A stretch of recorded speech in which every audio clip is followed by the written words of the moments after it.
The Tale of the Three Trees, a traditional folk tale retold by Angela Elwell Hunt, illustrated by Tim Junk. The Tale of Three Trees.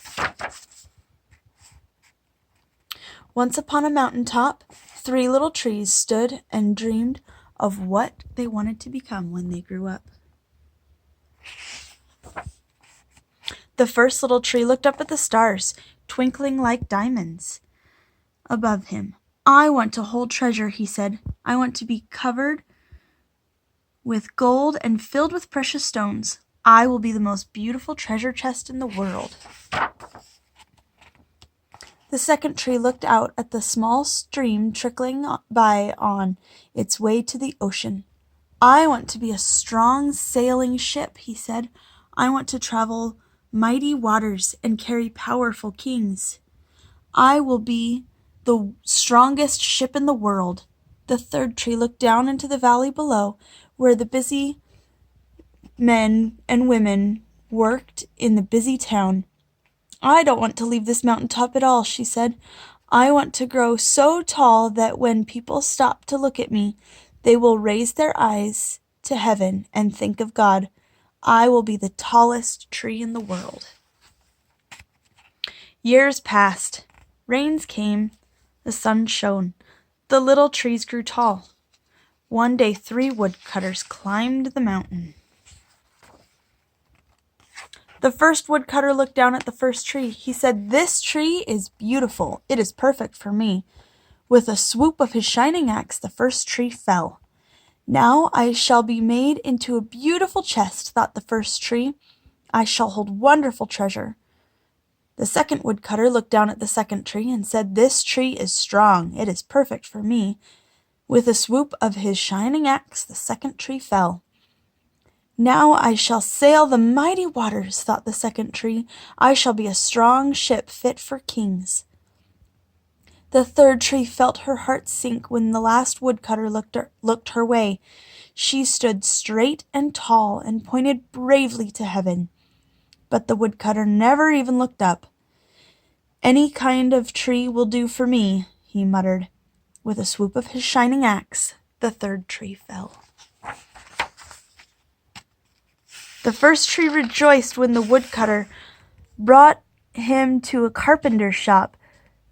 But the busy carpenter was not thinking about treasure chests. Instead, his work-worn hands fashioned the tree into a feed box for animals. The once beautiful tree was not covered in gold or filled with treasure. He was coated with sawdust and filled with hay for hungry farm animals. The second tree smiled when the woodcutter took him to a shipyard, but no mighty sailing ships were being made that day. Instead, the once strong tree was hammered and sawed into a simple fishing boat. Too small and weak to sail an ocean, or even a river, he was taken to a little lake every day. He brought loads of dead, smelly fish. The third tree was confused when the woodcutter cut her into strong beams and left her in a lumber yard. "What happened?" the once tall tree wondered. "All I ever wanted was to stay on the mountain top and point to God." Many, many days and nights passed. The trees nearly forgot their dreams, but one night, golden starlight poured over the first tree as a young woman placed her newborn baby in the feed box. "I wish I could make a cradle for him," her husband whispered. The mother squeezed his hand and smiled as the starlight shone on the smooth and sturdy wood. "This manger is beautiful," she said, and suddenly the first tree knew he was holding the greatest treasure in the world. One evening, a tired traveler and his friends crowded into the old fishing boat. The traveler fell asleep as the second tree quietly sailed out into the lake. Soon, a thundering and thrashing storm arose.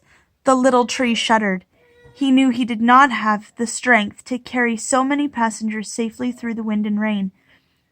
The tired man awakened. He stood up, stretched out his hand, and said, "Peace." The storm stopped as quickly as it had begun, and suddenly the second tree knew he was carrying the King of heaven and earth. One Friday morning, the third tree was startled when her beams were yanked from the forgotten woodpile. She flinched as she was carried through an angry, jeering crowd. She shuddered when the soldiers nailed a man's hands to her. She felt ugly and harsh and cruel. But on Sunday morning, when the sun arose and the earth trembled with joy beneath her, the third tree knew that God's love had changed everything. It had made the first tree beautiful. It had made the second tree strong. And every time people thought of the third tree, they would think of God. That was better than being the tallest tree in the world. The end.